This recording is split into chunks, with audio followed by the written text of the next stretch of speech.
Malam, Halo, Pak. apa Malam. kabar? Aduh, Halo. iya. Oke, senang bisa ketemu lagi dengan rekan-rekan. Sebentar saya lihat ini masih banyak yang belum masuk. Tapi kita mulai aja ya. Oke, semoga teman-teman dalam keadaan sehat semua. Sehat semua teman-teman, semangat ya. Sekarang udah tanggal 1 Juli, sudah masuk semester 2 nih rekan-rekan ya. Semoga nanti produksi teman-teman di semester 2 ini jauh lebih baik daripada yang kemarin semester 1. Malam ini kita akan melanjutkan pembahasan tentang Pro Smart Plan yang kita sudah bahas tanggal 10 Juni yang lalu. Dan buat rekan-rekan yang baru join di sesi ini nggak ada masalah karena nanti saya akan mereview meskipun tidak seperti tanggal 10 tapi poin-poin pentingnya saya akan sampaikan ke teman-teman sehingga rekan-rekan tetap bisa mengikuti ya. Oke rekan-rekan mari segera kita mulai. Sebelumnya mari kita Mulai. berdoa sesuai dengan agama dan keyakinan kita masing-masing. Kayaknya Minta nyalain tolong lagi. minta tolong ya mic-nya di mute ya supaya tidak mengganggu dan juga teman-teman untuk hal-hal yang rahasia tidak ini bocor ya. Oke, teman-teman, mari kita berdoa sesuai keyakinan kita masing-masing. Berdoa kita mulai.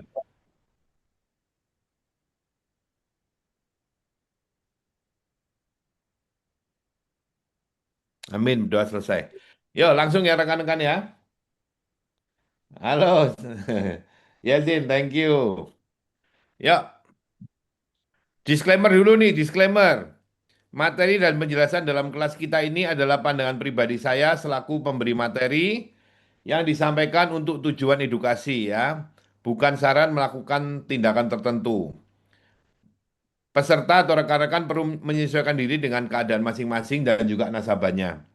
Sesi ini tidak direkam, jadi tolong juga tidak merekam, mengcopy ataupun mempublikasikan slide materi dalam modul ini dengan alasan apapun ya. Nah, mana dia, Mbak? Ya kalau ya ini ada bocor. Kalau ada yang merasa ini materinya ada yang bisa Kan tabletnya di disiapkan, sebelah. Ini saya. ya oke, beli sayur tadi. Itu bisa dibikin sendiri ya. Sebentar, tak mute-nya dulu yang bocor ya. Dulu ya. Ya, ini untuk menghargai rekan-rekan semua yang sudah menginvestasikan waktu, ya juga investasi biaya ya tanpa melihat besar kecilnya. Tapi ini menjadi satu komitmen saya. Setiap sesi saya tidak direkam. Kalau direkam saya nggak akan bikin yang live ya. Oke, yuk, mari kita mulai teman-teman ya. Masih ada yang bocor ya? Tolong dicek ulang. Bentar. Nah, ini masih ada 30 orang belum masuk. Wait ya, sebentar. Saya cek.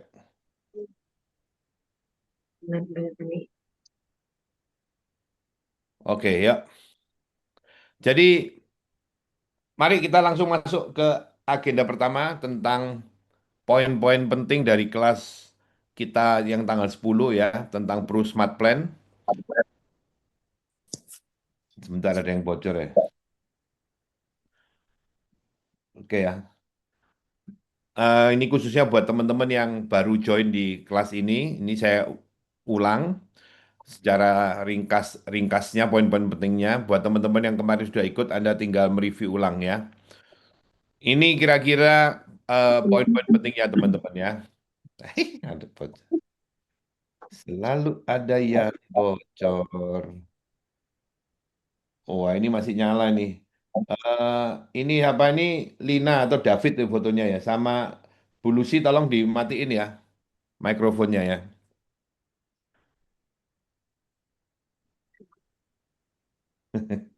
Oke, wait, wait.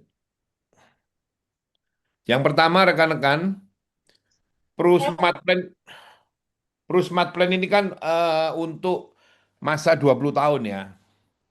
20 tahun itu masa yang ya panjang, pendek atau panjang relatif, tapi ya lumayan panjang. Kalau kita punya anak lahir 20 tahun kemudian itu dia sudah kuliah gitu ya. Jadi cukup panjang ya. Meskipun waktu itu kadang nggak kerasa. Dan dalam konteks ya dalam sebentar ya. Ini oh, belum sebentar. Ya dalam konteks kita untuk menyiapkan dana ya, dana jangka menengah dengan dana jangka panjang itu lebih sulit lagi ya. Jadi kalau kita ingin menyiapkan sebuah kebutuhan keuangan untuk jangka menengah jangka panjang, itu kayaknya sih mudah secara hitung-hitungan ya. Tapi dalam praktek itu nggak mudah ya. Buktinya sekarang itu banyak orang-orang tua yang masih bergantung pada anaknya. Orang-orang tua yang masih bekerja, terlepas dari alasannya mungkin untuk mencari kesibukan atau untuk apa ada teman gitu ya. Tapi tetap sebagian mungkin sebagian besar itu mereka membutuhkan uang untuk hidup. Jadi itu salah satu fenomena ada sandwich generation ya. Salah satu fenomena yang menunjukkan bahwa menyiapkan dana untuk kebutuhan dana jangka menengah, dana jangka panjang itu nggak mudah ya. Jadi membutuhkan kesabaran, kedisiplinan selain pengetahuan ya.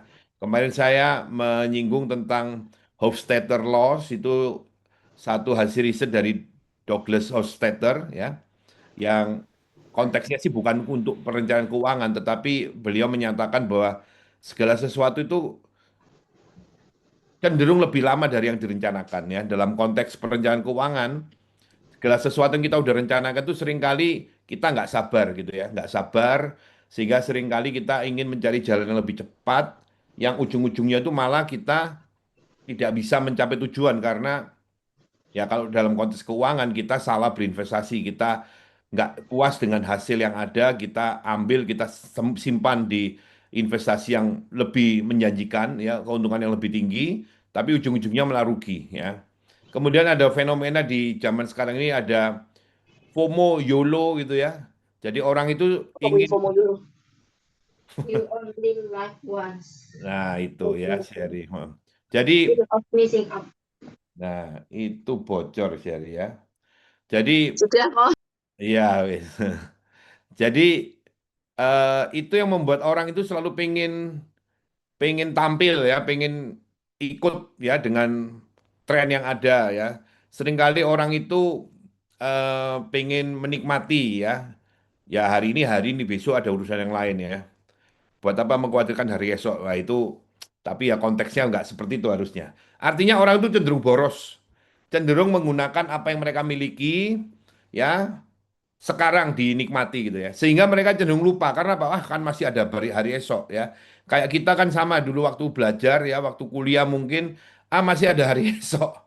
Ya, nanti belajarnya nanti-nanti ya. Ya mungkin nggak semua sih.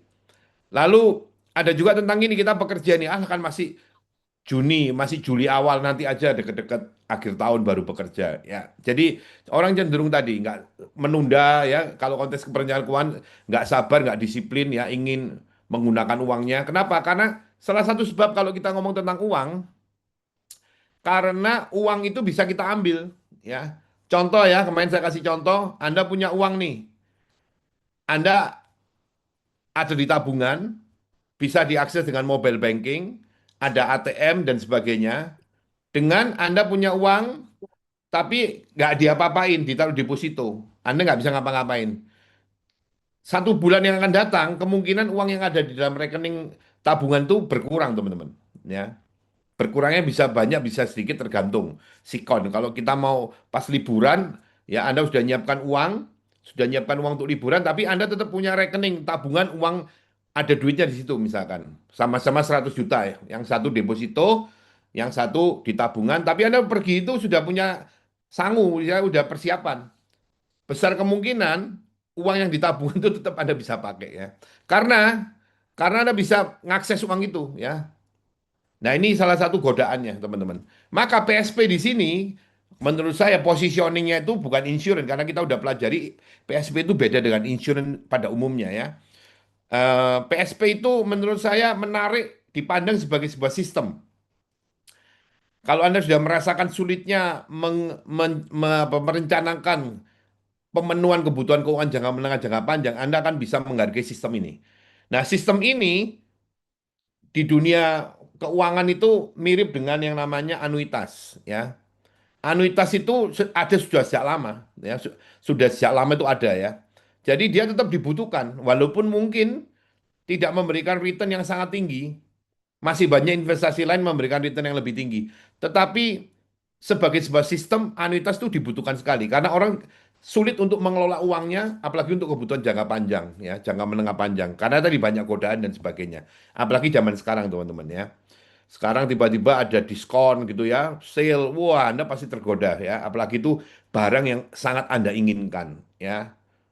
Jadi pro smart plan menurut saya kita bisa melihat itu the beauty-nya itu adalah pada sistem. Dia menyiapkan sebuah sistem yang membuat orang itu untuk care dengan masa depannya ya, yang membuat orang itu untuk bisa disiplin dan sabar ya. Caranya gimana? Caranya disiplin, ada tak penagihan ya. Menagih itu ditagih itu kan berarti Anda harus bayar. Kalau Anda nabung sendiri, tidak ada penagihan, cenderung Anda menunda ya. Contoh paling simpel itu adalah ketika Anda punya cicilan KPR setiap bulannya 10 juta misalkan. Setiap tanggal 5 misalkan. Setiap bulan tanggal 5 Anda nyicil KPR 10 juta. Anda disiplin harus nyiapin duitnya karena Anda tahu efek negatifnya.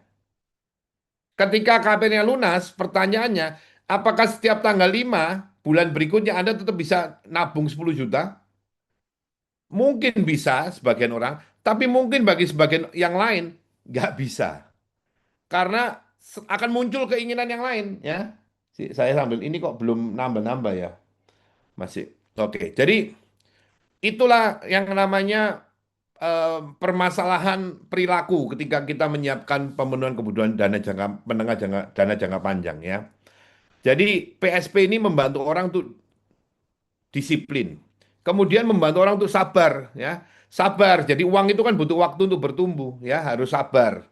Nah, ketika orang itu nggak bisa ngambil lagi duitnya ketika udah nyemplung premi udah distorkan, dia mau ngambil lagi nggak bisa, orang itu ya udah sabar, diem. Biarkan ini autopilot untuk nanti memberikan aliran pendapatan di masa depan ya. Jadi sabar. Tapi coba kalau Anda punya uang, Anda masukin tabungan, Anda nabung setiap bulan gitu ya, atau setiap tahun deh. Anda kok duitnya nggak tumbuh-tumbuh ya? Lalu tadi banyak godaan ya orang-orang misalkan marketing dari bank, dari investasi datang ngasih tahu Anda dan sebagainya ya. Mungkin Anda akan tergoda untuk ngambil itu. PSP nggak bisa sekali preminya nyemplung ya udah Anda diem nunggu ya. Nah itu bagi sebagian orang merasa loh kalau saya nggak bisa ngambil duit saya padahal itu kan duit saya kan. Nah tapi sisi yang positif ada tujuan jangka panjang ya, jangka menengah panjang itu yang memang membutuhkan kedisiplinan, harus disisihkan duitnya, nggak bisa dicampur. Nah, tergantung kita ngelihatnya dari mana. Kalau saya melihat ini sebagai sebuah sistem yang mendorong orang untuk sabar, untuk disiplin, dengan cara tidak boleh lagi ngambil duitnya di luar yang sudah dijadwalkan. Tujuannya apa? Supaya orang memang fokus. Ya, dananya ini memang untuk dana jangka menengah, dana jangka panjang. Ya, fokusnya ke situ bukan ke return ya. Jadi kalau ada nasabah atau kita sendiri yang merasa PSP itu rugi karena lebih kecil dari obligasi, ya memang nggak bisa dibandingkan. Tapi obligasi Anda beli obligasi nggak ada sistemnya. Anda harus create sistem sendiri dan itu nggak mudah. Kenapa? Karena problemnya adalah kita sendiri ya perilaku tadi ya. Maka seringkali orang ngomong kita melihara macan aja, ambil kredit, beli rumah, ambil KPR supaya apa? Kita dipaksa untuk disiplin. Nah, itu kira-kira beberapa way out yang ditawarkan ya, menurut meskipun belum tentu benar juga ya. Tetapi dalam konteks ini itu menunjukkan bahwa problem kita nggak sabar, nggak disiplin, lalu ngambil duit kita itu problem utama untuk terjadinya sebuah ini dana yang kita butuhkan itu bisa terkumpul ya. Yang berikutnya PSP itu memang nggak memberikan return yang sangat tinggi yang nomor tiga ya teman-teman ya. Tetapi dia menawarkan kepastian. Nah dalam kita melakukan investasi apalagi untuk yang jangka panjang, jangka menengah panjang, itu butuh namanya diversifikasi.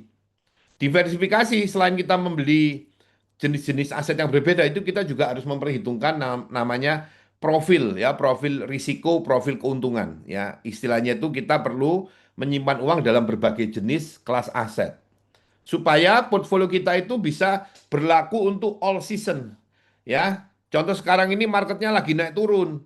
Kalau Anda semua portfolio Anda ada dalam aset yang naik turun, Anda pasti deg-degan. Apalagi kalau duitnya mau dipakai. Tapi kalau ada sebagian uang Anda simpan dalam aset yang stabil ya, apalagi yang untuk jangka panjang ya stabil. Anda tenang. Sekarang naik turun enggak apa-apa, tapi dalam jangka panjang saya udah punya simpanan yang itu nggak akan terganggu. Nah, fenomena ini terjadi teman-teman, problem ketika yang paling dekat dengan kita ini kasus subprime mortgage tahun 2008 ya. Waktu itu saya sharingkan waktu 2007 itu bulan Juni saya ke Denver untuk ikut annual meeting MDRT. Ketika itu di Amerika sudah terjadi goncangan tadi, harga sahamnya pada turun. Nah, banyak orang-orang di sana pensiunan atau yang akan pensiun itu menyimpan uangnya dalam saham. Nah, ketika sahamnya turun sampai 50%, itu mereka rugi. Ya, memang sahamnya bisa naik kembali, tetapi ketika mereka harus pakai duitnya, itu rugi, teman-teman. Ya. Nah, jadi ini butuh keseimbangan sehingga portfolio kita itu bisa bisa menjalani macam-macam musim gitu ya. Ada musim yang bullish, ada musim yang bearish, musim ekonomi lagi naik, ya, ekonomi lagi turun, lagi sideways, itu bisa berlaku semua, ya. Yang keempat, teman-teman, PSP itu memberikan manfaat optimal. Ini ngomong tentang programnya ya. Dia memberikan manfaat optimal, artinya sesuai dengan tujuan. Jadi kalau orang buka PSP itu kan ada tujuannya ya, ada tujuan.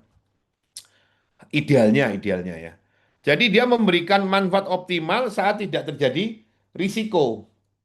Ya, dapat itu Hen, dapat ini.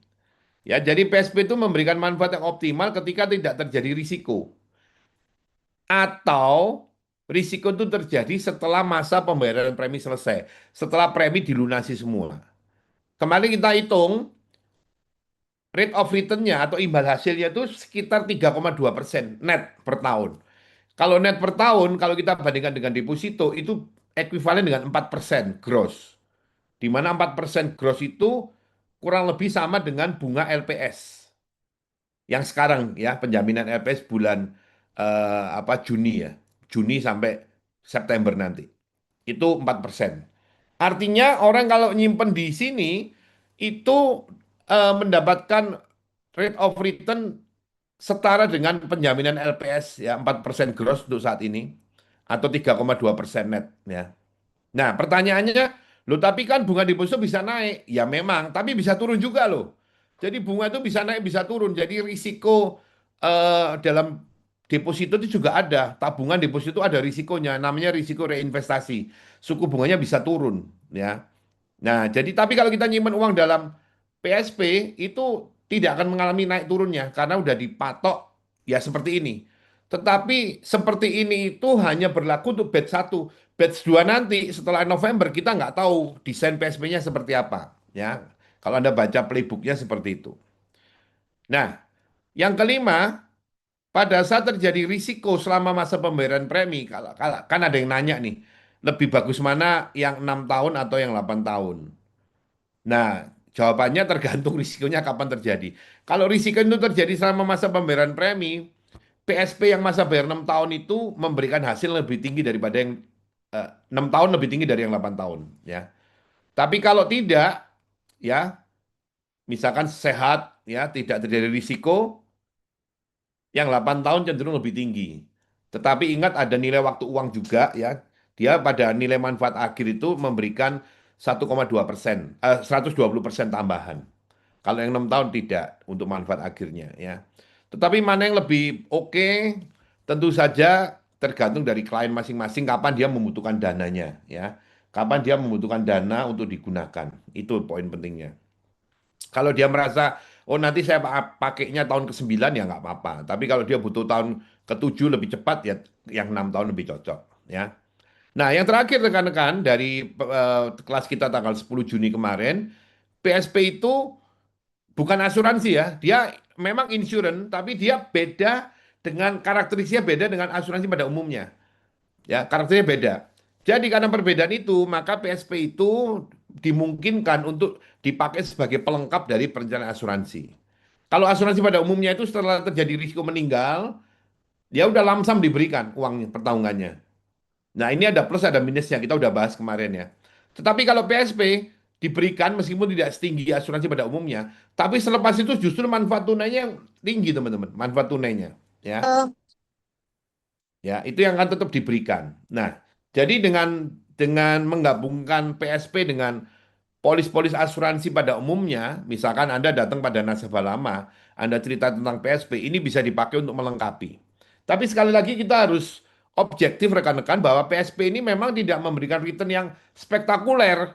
Jadi jangan jangan membandingkan dengan oh ini kalau sama obligasi, kalau sama investasi emas dan yang lain, ya emas sekarang memang naiknya tinggi, tapi emas juga bisa turun. Jadi tidak bisa apple to apple langsung dibandingkan ya. Bandingannya harus panjang, tetapi harus kita kita harus objektif bahwa PSP itu tidak memberikan return yang sangat spektakuler. Jadi kita nggak bisa minta, oh ini returnnya tinggi, lalu hasilnya juga tinggi. Ya nggak bisa ya, nanti gratisan Anda kerjanya. Jadi perusahaan sudah menghitung sedemikian rupa sehingga menurut saya ya kita menerima aja. Sekarang dari menerima ini kita lihat mana sisi yang oke, sisi yang bisa kita tonjolkan sesuai dengan kebutuhan ini apa kira-kira. Bagi satu orang PSP nggak menarik, it's okay nggak apa-apa. Jadi jangan berpikir setiap ketemu orang harus closing, enggak lah teman-teman, enggak bisa. Jadi kita harus menyaring PSP ini seperti ini menariknya. Berarti siapa yang cocok dengan ini ya? Nah, kita mikir orang-orang seperti apa yang cocok atau yang membutuhkan PSP. Nah, itu yang harus kita cari.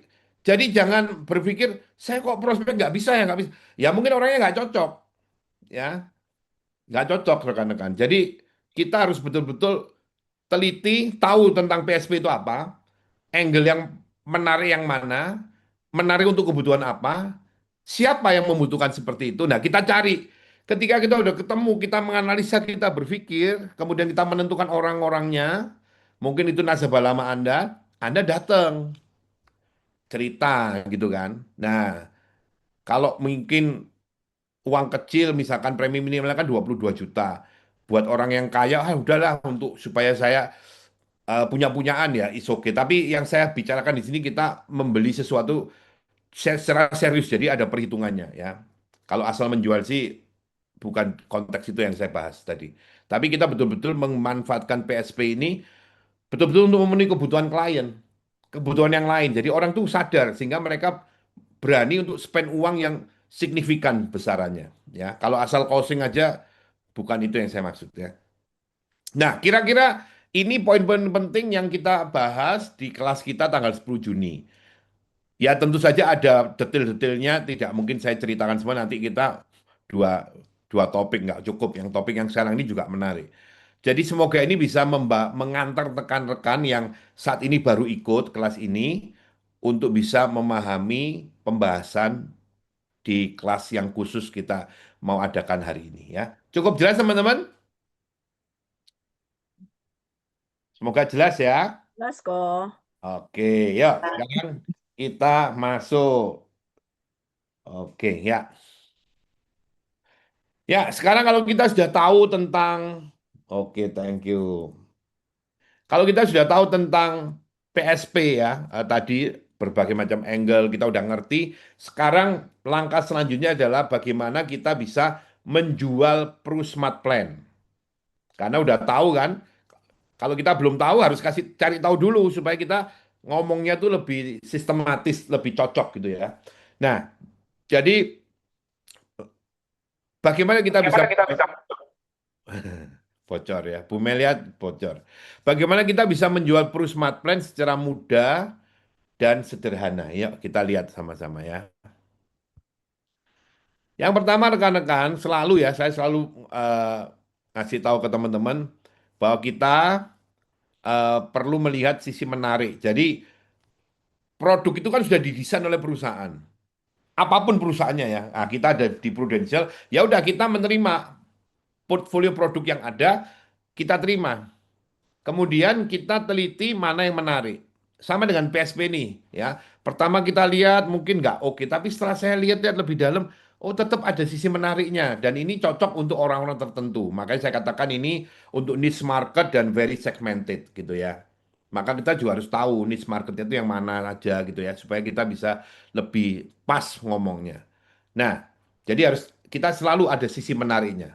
Juga ada sisi nggak menariknya kalau kita compare dengan yang lain. Jadi kita harus objektif, nggak bisa karena saya memasarkan produk perusahaan saya semuanya paling baik.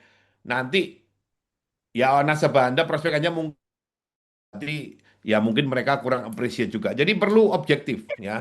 Objektivitas itu diperlukan dalam apapun pekerjaan kita ya. Nah, jadi bagaimana kita bisa menjual ya? Jadi pertanyaan pertama adalah bagaimana kita bisa memulai pembicaraan tentang PSP. Karena kalau kita nggak bisa memulai pembicaraan ya, kan nggak mungkin kita cerita PSP sisi menariknya ya. Lalu setelah kita bisa memulai pembicaraan, pertanyaan berikutnya bagaimana kita menunjukkan sisi menarik dari PSP. Nah, cara yang biasa saya pakai adalah mengajukan pertanyaan. Jadi dengan mengajukan pertanyaan itu membuka kesempatan buat kita untuk bisa menjelaskan sesuatu, untuk bisa masuk dalam sales idea, untuk bisa masuk dalam pertanyaan berikutnya yang membuat orang itu paham dengan problemnya, ya. Jadi dalam konteks PSP ini kita ajukan pertanyaan yang memberikan kesempatan buat kita untuk menjelaskan PSP serta menunjukkan sisi menarik, mungkin juga sisi nggak menariknya jadi berimbang, it's okay nggak apa-apa. Jadi dalam menjelaskan itu kalau berimbang itu orang malah menghargai kita loh. Orang malah percaya dengan rekomendasi kita, ya. Nah ini kan human banget ya. Kalau kita ketemu orang yang selalu ngomong yang paling bagus, bagus, bagus, nggak ada negatifnya, mungkin kita juga jadi memfilter apa yang dia sampaikan ya. Jadi kita harus tahu juga apa plus minusnya. Saya udah sampaikan minusnya PSP di mana, dan itu yang di sisi itu yang kemudian menjadi kelemahan kita dibandingkan dengan produk kompetitor ya. Ya kita harus akui. Tapi kita punya remedinya, kita punya obat manjur untuk kita bisa me, apa ya, yang lemah tadi bisa kita perkuat, gitu ya. Nanti kita singgung ulang ya. Oke, yuk kita jual pertanyaan. Ini beberapa contoh pertanyaan ya teman-teman ya. Pak Musa sudah hadir belum Pak Musa ini? Sudah, Pak. Oh sudah ini. Ini Mm-mm. kita mau mulai loh Pak Musa yang ditanyakan. Ya, ya. Oke ya. Siap. Oke. Nah ini contoh ya. Ini contoh saja. Menurut saya 6 contoh udah cukup ya. 6 contoh udah cukup. Nanti kalau Anda mau ngembangin boleh. Tapi ini saya kasih 6 contoh.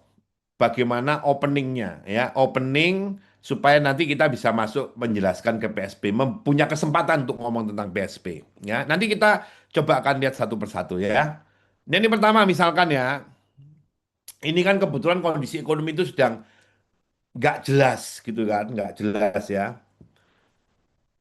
Jadi banyak hal-hal yang membuat ekonomi ini tidak pasti ke depannya ya. Ada perang tarif, ada perang beneran gitu kan. Ya, jadi ada lesu ya daya belinya. Jadi ini kondisi yang tidak menentu. Nah, kita pakai itu untuk ya sesuai dengan konteks sekarang kita nanya dalam misalnya ini saya pakai gender laki-laki ya kalau kita ketemu prospek anggapnya laki, tapi ini Anda boleh ngomong Pak, ngomong Bu, terserah ya, atau Kak atau siapa boleh tergantung yang Anda temui ya. Nah misalnya ini contoh ya, dalam kondisi perekonomian yang tidak menentu saat ini, Bapak lebih memilih menyimpan uang dalam deposito atau saham. Saya pakai dua ini karena ini untuk membandingkan hal yang ekstrim di pasar finansial itu kan yang aman, dianggap aman, yang tidak mungkin turun itu deposito. Yang dianggap fluktuatif, risiko tapi memberikan janji return yang tinggi ya, expected return yang tinggi itu saham. Di luar itu sih ada lagi yang lain, tapi saya pakai yang dua ini aja ya. Jadi nanya ini nanti tergantung dia jawabannya apa. Jawabannya apa, kita tetap bisa akan cerita gitu ya. Nanti saya akan kasih contohnya. Yang kedua, menurut Bapak, apa permasalahan yang kerap timbul dalam proses penyiapan dana jangka panjang? Ya, kita nanya, orangnya bisa jawab, bisa nggak jawab, bisa ngerti, bisa nggak ngerti. Kalau nggak ngerti, kita kasih tahu. Kalau dia ngerti, nah itu menjadi diskusi, ya. Tapi endingnya sama aja, kita bisa menceritakan juga masuk ke PSP.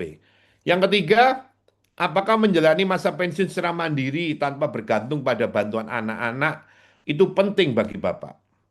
Kalau penting, bagaimana Bapak menyiapkan dana pensiun mandiri Bapak? Ya. Yang keempat, apakah Bapak pernah mendengar cerita atau istilah tentang anuitas? Nah, ini pertanyaan ini untuk ngetes prospek kita ini ngerti nggak tentang itu. Kalau ngerti, nah kita bisa lanjut. Kalau nggak ngerti, kita juga bisa lanjut ya. Ini hanya pertanyaan yang mau mengantar kita, apapun jawabannya kita bisa masuk ke penjelasan tentang PSP tadi ya untuk membuka pertanyaan ya. Itu seperti kalau kita istilah itu elevator conversation. Jadi singkat gitu ya, singkat ya kita nanya itu membuat orang jadi pengen tahu. Nah, kalau di elevator itu karena singkat nanti kapan ketemu lagi kita cerita lagi. Tapi kalau ini kita bisa langsung menceritakan ya. Jadi pertanyaan itu membuat orang pengen tahu, membuat orang itu menjawab sehingga ada bahan yang kita bisa ulas sebagai bahan percakapan dengan prospek kita. Yang kelima, untuk penyiapan kebutuhan dana jangka panjang, misalnya dana pensiun, Bapak lebih memilih menyimpan uang dalam instrumen investasi yang memberikan imbal hasil yang tinggi namun tidak pasti, atau yang memberikan imbal hasil yang relatif lebih rendah namun terjamin. Kita nanya bagaimana prospek lebih suka yang mana. Yang keenam ya, apakah Bapak mengetahui cara penyiapan dana jangka panjang yang aman adalah dengan membentuk portofolio yang terdiversifikasi dengan baik. Nah, kita mau tanya ini, nggak, nah prospek itu paham nggak? Apa itu portofolio yang terdiversifikasi dengan baik itu paham nggak? Nah, dari sana kita bisa kemudian menjelaskan ya. Baik orang itu paham atau tidak, kita tetap bisa menjelaskan. Ini beberapa contoh aja teman-teman. Teman-teman bisa kembangkan ya. Ini 6 cukup ya. Ini contoh saya jabarkan ya. Ini sebagai contoh aja teman-teman bisa jabarkan dengan kalimat Anda sendiri. Anda bisa create pertanyaan Anda sendiri ya. Tapi ini mungkin beberapa rekan bingung gimana cara memulainya. Ini saya kasih contohnya ya. Misalkan yang pertama tadi ya, dalam kondisi perekonomian tidak menentu saat ini ya, seperti saat ini, Bapak lebih memilih menyimpan uang dalam deposito atau saham. Misal jawabannya adalah deposito. Kita nanya lagi nih, mengapa Bapak memilih deposito? Ya, kita juga boleh nanya berapa banyak atau berapa persen porsi dana yang akan Bapak tempatkan di dalam deposito. Ya. Kemudian kita bisa nanyain lagi tentang, tahukah Bapak apa risiko menyimpan uang dalam deposito? Nah, dari situ mungkin orangnya nggak tahu apa risikonya karena mungkin jarang yang tahu. Nah, kita jelaskan risikonya adalah risiko reinvestasi. Ya, yaitu suku bunga deposito setelah dia jatuh tempo, suku bunga pada masa berikutnya kita nggak tahu dengan pasti berapa, jadi bisa naik bisa turun. Ya, dalam sejarahnya itu bisa naik bisa turun. Sekarang ini waktu COVID turun ya, deposito cuma 3 sekian persen. Lalu naik, sekarang cenderung akan diturunkan lagi. Nah, ini ada naik turun, itu risikonya ya. Nah, kemudian kita nanya nih poin berikutnya ya. Apabila ada sistem pengelolaan dana untuk memenuhi kebutuhan keuangan jangka menengah panjang yang memberikan hasil ya setara bunga penjaminan LPS saat ini ya itu kita bisa buktikan perhitungannya ya 3,2% serta dijamin dan aliran pendapatan tahunan itu terus meningkat ya setiap tahunnya. Apakah Bapak ingin mengetahuinya lebih lanjut? Nah, ini kita udah mau masuk ke PSP ya. Kalau orang itu simpan dalam deposito, kemungkinan besar dia akan tertarik. Kalau dia, oh saya nggak tertarik, kita tanya mengapa. Nah, ini berlanjut lagi ngomongnya, ya. Ya, tapi sementara ini dia asumsikan dia tertarik gitu ya. Cukup jelas teman-teman flow-nya? Jelas kok. Jelas ya. Oke. Yang lain gimana? Pak Musa jelas Pak Musa? Jelas, Jelas, Pak. Pak. Oke, ya.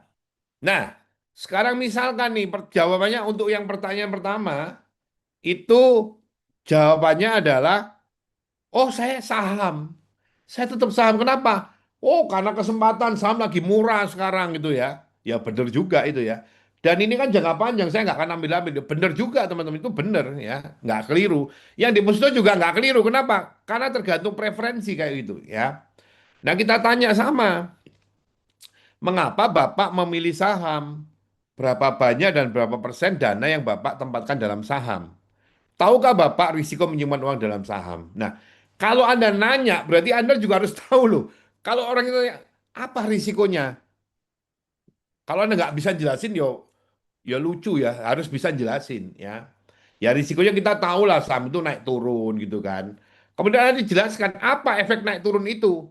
Loh Pak, kalau pas saham naik turun, iya pas naik kita happy. Kalau pas turun, Masih nggak apa-apa, Pak, karena itu cuma tanya Pak Billy ya. Karena cuma rugi karena turun hanya penurunan di atas kertas. Tapi problemnya dilala. Dilala itu apa bahasa Indonesia? Dilala. Nah, maksudnya ketika saham itu turun, kita butuh duit, Pak. Wah, itu rugi beneran karena harus dijual kan, nggak ada sumber uang yang lain. Nah, dalam konteks kita untuk penyiapan dana jangka panjang, kita kan nggak ngerti ke depan seperti apa. Ketika kita mau pensiun, misalnya untuk dana pensiun ya Pak, ketika mau pensiun kita simpan dalam saham, selama waktu ke belakang dia tumbuh luar biasa. Tapi ketika kita mau pensiun, tiba-tiba terjadi penurunan. Ini seperti kasus subprime mortgage tahun 2008. Nah, kita bisa nguraikan. Jadi Anda harus bisa menguraikan ya untuk orang biar ngerti. Nah, baru masuk ke PSP ya. Saya tak baca Michael ini. Oh ya. Nah, ini Michael bagus nih tanyanya nih. Nah, kalau PSP kan nggak bisa tak ambil sewaktu-waktu. Iya benar, maksud saya itu gini. Ketika nanti kita itu, kan kita ada kebutuhan dana jangka panjang. Kan kita berharap umur panjang sehingga kita butuh pendanaan untuk biaya hidup. Nah, jadi ketika kita itu pas saatnya membutuhkan dana untuk hari tua kita, ya, kalau kita nyimpen dalam saham saja tiba-tiba pas kita mau ambil duitnya sahamnya turun kan kita rugi. Tapi sesungguhnya kita nggak mau diskusi tentang saham loh. Ini ingat ya, ini hanya pertanyaan untuk kita masuk ke PSP. Nah, nanti endingnya tentu saja adalah ini teman-teman. Apabila ada sistem pengelolaan dana yang memberikan imbal hasil sebesar bunga penjamin LP saat ini serta dijamin dan aliran pendapatan terus meningkat setiap tahunnya, ini yang dapat dijadikan sebagai sarana diversifikasi risiko untuk memenuhi kebutuhan keuangan jangka menengah panjang. Apakah Bapak ingin mengetahuinya lebih lanjut? Nah, ini pertanyaan, ini yang kita mau. Tapi kita nggak mau diskusi tentang saham, saham mau apa-apa, it's okay. Kita nggak mau diskusi tentang itu. Tapi kita ingin memberikan pemahaman bahwa itu oke, tapi ada risiko ketika itu terjadi. Nah, ini loh ada penyimbangnya sebagai sarana diversifikasi. Tapi dia nggak ngantiin saham. Nggak, berarti, oh kalau gitu uang saya disimpan di sini, Pak. Ya enggak, orang nggak akan tetap mau. Sebagian aja, Pak. Kalau Bapak 100% ya, ambil aja 20%. Ini sebagai penyeimbang. Just in case, tiba-tiba ada penurunan, kita nggak perlu jual saham kita. Kita tetap punya cadangan. Harapannya kemudian dia rebound gitu loh. Itu lebih indah ceritanya, lebih lebih make sense gitu ya. Bisa dipahami teman-teman sampai sini? Bisa, Pak. Saya, oke. Halo Bu Trima. Ya, sebuah jelas ya. Kita masuk ke yang kedua. Oh ini contohnya, contoh kita menjelaskan yang tadi saya ngomong itu kira-kira sekitar 3,2% net atau 4% gross. 4% itu sekarang adalah bunga penjaminan LPS. Artinya kalau Anda deposito maksimal itu cuma 4%. Yang bisa dapat 4% tuh sampai mana? Yang bisa dapat 4% itu teman-teman adalah orang yang nyimpen duitnya banyak. Kalau nyimpen duitnya cuma 20 juta, 30 juta, nggak akan dapat 4%, nggak akan. Kecuali mungkin bank digital ya. Tapi kalau bank-bank besar nggak, ya. Mungkin bank-bank besar nggak ada yang ngasih 4% juga, ya. Ya, jadi tergantung. Tapi tadi ini contohnya perhitungannya ya. Bahkan perhitungan dengan kalau nggak ada risiko ya, itu dengan menggunakan PSP dia memberikan hasil yang masih lebih tinggi daripada kalau 3,2. Anda lihat bunganya ya. Jadi modelnya ini aja teman-teman. Modelnya ini atau yang 8 tahun Anda print yang 8 tahun. Jadi kita lihat loh Pak bunganya pada tahun ke eh, 6 ke 7 dia udah lebih ke 8 ya udah lebih tinggi ya. Kalau gross itu belum dipotong pajak kan. Kalau yang net sudah dipotong pajak. Pajak kalau bunga deposito itu 20% ya. Final ya. Nah, jadi kita lihat ini bunganya udah lebih tinggi ya. Jadi dengan kita nyimpen uang dalam deposito yang ada banyak godaan untuk diambil, kalau ini kan nggak mungkin. Tapi kita lihat setelah itu terkumpul semua, dia memberikan telurnya itu, telur itu dan pokoknya ya. Ini saran telurnya. Telurnya di dalam PSP itu lebih tinggi dan terus bertumbuh loh dibandingkan kalau bunga deposito biasa. Ya, ya ini diambil terus kita lihat hasilnya lebih tinggi daripada kalau kita menyimpan dalam deposito. Tapi apakah berarti semuanya dioper ke PSP? Ya tidak juga. kalau semuanya dioper ke PSP, nanti kalau dia butuh duit pakai duit apa? Enggak, PSP itu hanya menyimpan sebagian, dia sebagai penyeimbang, sebagai alat diversifikasi. Tapi nggak menggantikan teman-teman, nggak menggantikan, dia melengkapi ya. Itu yang harus jelas ya, karena dia melengkapi. Jadi jangan terlalu pede lalu semuanya masuk PSP, enggak. Orang nggak akan mau ya. Tapi ini sebagai tambahan alat untuk merencanakan keuangan ya, alat untuk mendiversifikasi, alat untuk memberikan penyeimbang dalam portfolio investasi orang itu ya. Oke, jelas ya rekan-rekan sampai sini yang ide yang pertama untuk opening ya. Sekarang yang kedua nih, yang kedua. Menurut Bapak, Anda boleh ganti ibu, menurut kakak, siapapun ya. Apa permasalahan yang kerap timbul dalam proses penyiapan dana jangka panjang? Misal jawabannya ya, oh problemnya itu ditarik, digunakan untuk tujuan yang lain ya, rugi dan sebagainya. Sebentar, ini ada yang kebetulan saya lihat pertanyaan.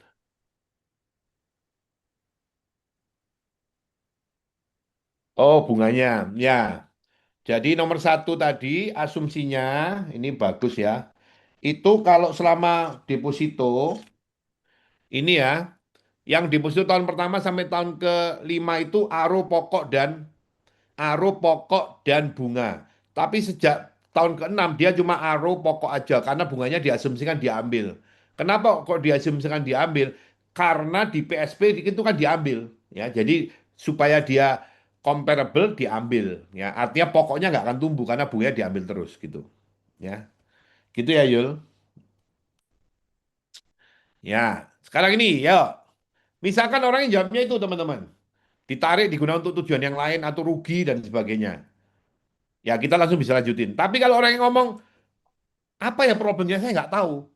Ya teman-teman harus bisa masuk ke sini jelasin ya. Ini kita bahas ini dulu. Misalkan orang itu tahu problemnya ya. Nah kita tanya yang lanjutan. Menurut Bapak, apakah menyiapkan aliran pendapatan untuk memenuhi kebutuhan keuangan jangka menengah panjang itu adalah sesuatu yang penting untuk dilakukan sejak jauh-jauh hari sebelumnya? Ya. Ini. Kemudian kita bisa langsung masuk sini. Anda kalau mau jabarkan juga bisa, tapi ini langsung ya. Pak Prudential itu, kan tadi ada problem ya, nanti kita di belakang. Prudential memiliki sebuah sistem pengelolaan dana untuk menyiapkan pemenuhan kebutuhan keuangan jangka menengah panjang yang memberikan imbal hasil setara bunga penjaminan. Ya, LPS saat ini, serta itu dijamin dan aliran pendapatan terus meningkat setiap tahunnya. Yang nomor berikutnya ini, teman-teman. Melalui sistem pengelolaan dana ini, Prudential membantu nasabah menyiapkan pemenuhan kebutuhan keuangan di masa depan. Aspek penting yang diutamakan adalah kepastian, jaminan pertumbuhan, dan keteraturan pemberian aliran pendapatan di masa depan yang sudah dijadwalkan sejak saat ini.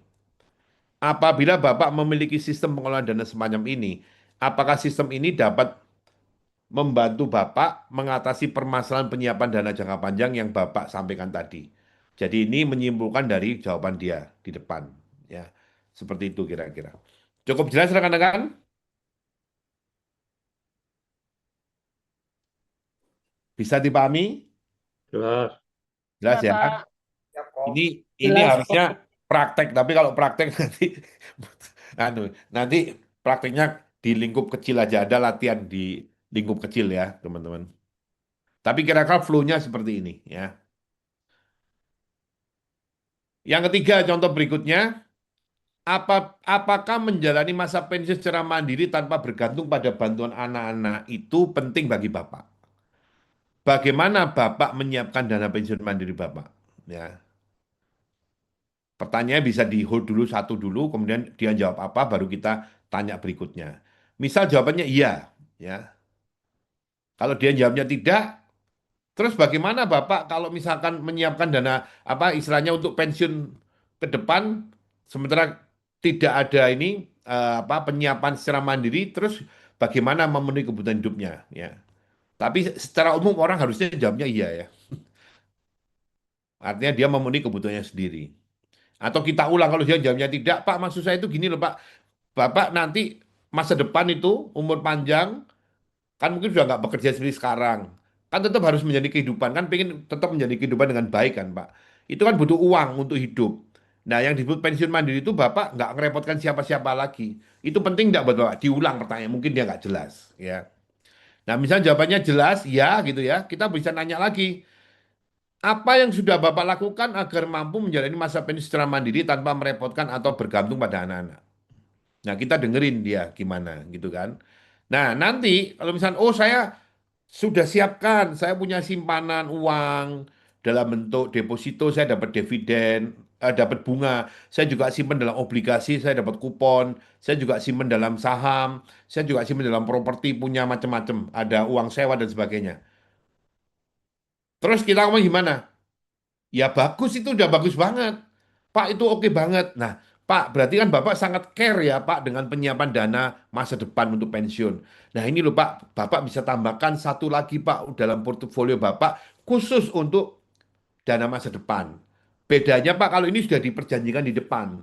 Sudah ada schedule-nya ya. Dan ini kalau dihitung Pak seperti kalau kita mendepositkan uang seperti saat ini dengan bunga 4% kurang lebihnya ya. Jadi ini sebagai tambahan untuk melengkapi portfolio Bapak yang Bapak udah bikin dengan bagus banget tadi. Baru cerita gitu ya. Jadi Anda fleksibel ngomongnya tapi kurang lebih intinya seperti yang ada di sini pola apa flow-nya gitu ya, seperti itu. Jadi, apakah Bapak ingin mengetahui lebih lanjut? Nah, kita tanya. Kalau dia ingin tahu lebih lanjut, ya kita bisa jelaskan. Ya, jangan kita ngomong, oh nggak oke Pak itu Pak ini aja. Enggak gitu teman-teman, enggak ya. Jadi kita tetap harus objektif ya. Itu oke banget udah tinggal ini melengkapi. Jadi jangan pernah berpikir mensubstitusikan apa yang sudah dilakukan oleh prospek dengan PSP. Enggak bakal laku teman-teman. Enggak bakal laku. Tapi justru Anda harus tahu tentang PSP ini, kemudian memposisikan dia sebagai apa? Sebagai pelengkap. Pelengkap. Kalau orang itu terbiasa invest dalam aset yang berisiko, ini pelengkap untuk menyeimbangkan. Kalau dia sudah oke, dia simpan uang dalam aset-aset yang memberikan pendapatan rutin, ini melengkapi supaya apa? Supaya lebih variatif lagi.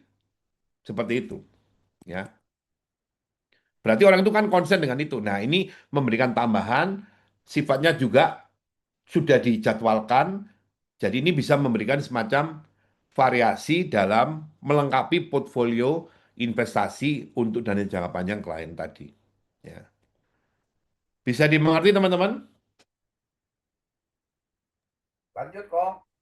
Yose, sebentar, yang lain belum. Yang lain paham ya, jelas ya?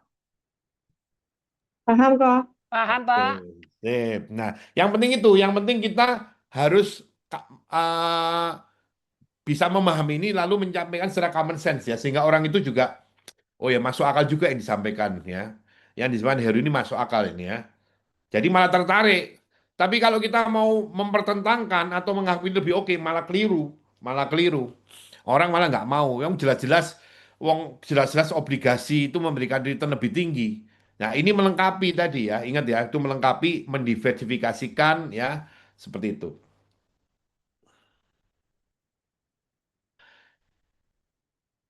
Nah, cek, cek. Ini kalau apa Mike posisi sudah pensiun, kalau posisi udah pensiun sangat mandiri, malah si ortu yang, nah, berarti berarti yang dibelikan, wah Bapak berarti udah nyiapkan dengan bagus. Nah Pak, kalau Bapak udah nyiapkan dengan bagus, anak-anak Bapak ke depan belum tentu Pak, seperti Bapak. Bapak bisa ajaran itu dengan apa? Mendisiplinkan mereka. Ini membantu mereka untuk mendisiplinkan. Anaknya yang jadi target marketnya, bukan orang tuanya. Tapi kita bisa menggunakan pelajaran yang sudah ditunjukkan oleh orang tua itu untuk anaknya nanti. Nah, PSB membantu untuk itu. Ya, kita juga bisa nanya kalau situasi yang memungkinkan, Pak, Bapak bisa menyiapkan sebegitu bagus sekarang itu apa resepnya, Pak? Saya dengar kalau orang itu mau menyiapkan kebutuhan dana menengah dana jangka panjang itu nggak gampang, Pak. Bukan tentang hitung-hitungannya, tapi justru karena dia harus bisa mengalahkan diri sendiri, dia harus sabar dan disiplin. Bapak gimana kalau menurut Bapak? Nah, malah jadi diskusi. Ya, endingnya anak-anak Bapak mungkin belum sadar dengan itu loh, Pak. Bapak bisa bantu dengan punya rekening seperti ini, itu bisa membantu mendisiplinkan mereka. Nah, gitu ya.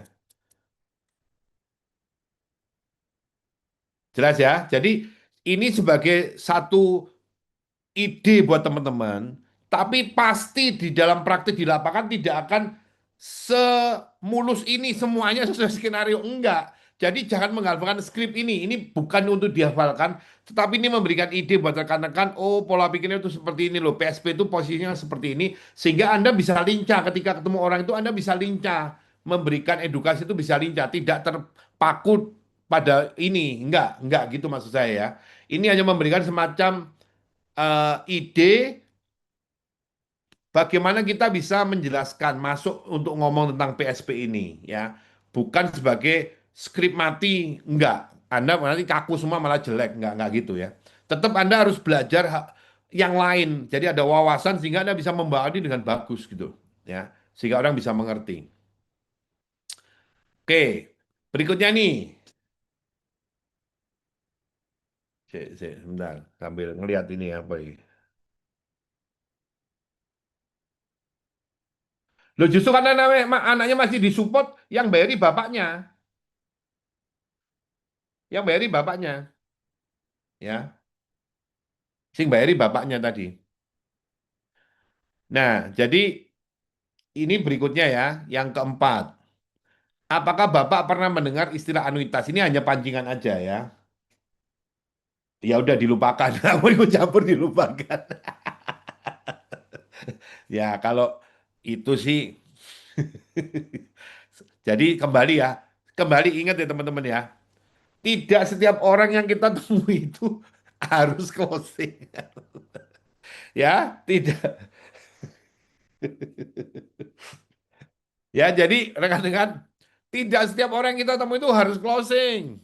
Ada orang-orang tertentu, kondisi-kondisi tertentu yang ya sudah lupakan karena kalau enggak Anda capek sendiri. Enggak apa-apa, yang penting Anda itu enggak apa-apa, orang itu enggak mau, it's okay, enggak apa-apa, Bapak pikir ulang ya. Nah, kemudian kita tetap jalan cari yang lain. Tetap jalan cari yang lain. Yang problem itu kalau teman-teman enggak jalan. Wah, ya problem itu. Tapi kalau orang nggak mau, it's okay. Anda tetap jalan cari yang lain. Pasti ada yang mau. Maka harus lebih jeli lagi, ya. Jadi selalu akan ada alasan untuk tidak membeli. It's okay, nggak apa-apa. Tapi selalu ada kebutuhan untuk bisa membeli ini. Harus optimis, ya. Jadi kayak kemarin di grup itu ya, ada yang siapa tuh Yuliani ya. Ya itu lupakan, kalau kayak gitu lupakan ya. Itu ya sudah it's okay Bapak jalan dengan kayaknya Bapak, semoga Bapak sehat. No problem dengan itu ya. Kita nggak usah berusaha memenangkan setiap orang yang kita temui. Nanti Anda capek sendiri ya. Tapi tetap insulin itu dibeli atas dasar kesadaran orang masing-masing ya. Dan kita tetap harus jelaskannya dengan objektif ya. Justru karena itu kita mendapatkan bagian yang cukup besar kan, karena ada proses perjuangan untuk meyakinkan orang, mengedukasi orang. Kalau setiap orang yang kita temui pasti mau, ya kita nggak ada di sini sekarang pasti teman-teman ya. Oke, sekarang kembali ke proyektor kayak gini ke laptop ya. Apakah Bapak pernah mendengar istilah tentang anuitas ya? Misal jawabnya tidak tahu, ya kita jelaskan. Teman-teman harus menjelaskan apa itu anuitas ya. Dari bahan yang kemarin saya sudah jelaskan secara singkat ya. Ini saya ulang ya. Pak, anuitas itu adalah sebuah sistem pengelolaan dana untuk menyiapkan aliran pendapatan di masa depan. Umumnya anuitas itu dimanfaatkan untuk penyiapan dana hari tua atau dana pensiun. Meskipun tidak memberikan imbal hasil yang tinggi, sistem anuitas itu Pak sangat membantu orang untuk memastikan pemenuhan kebutuhan dana hari tuanya. Menyiapkan dana pensiun itu namanya sederhana Pak, namun sesungguhnya tidak mudah. Karena ada banyak kejadian yang membuat orang tidak disiplin dalam menyisihkan pendapatan saat ini untuk digunakan saat pensiun. Belum lagi dengan godaan untuk menggunakan dana untuk berbagai keinginan, sehingga dana yang seharusnya digunakan untuk pensiun malah habis terpakai. Ya, menurut Bapak, ketersediaan dana pensiun yang memadai itu apakah merupakan sesuatu yang penting? Nah, ini kita tanya pendapatnya. Kalau oh ya penting banget. Nah, kita masuk ke sini.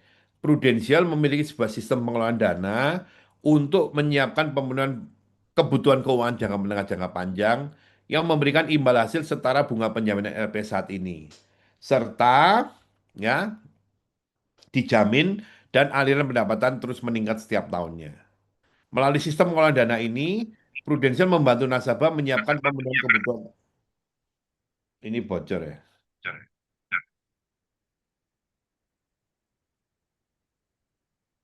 Ya, untuk dan takon dia mau.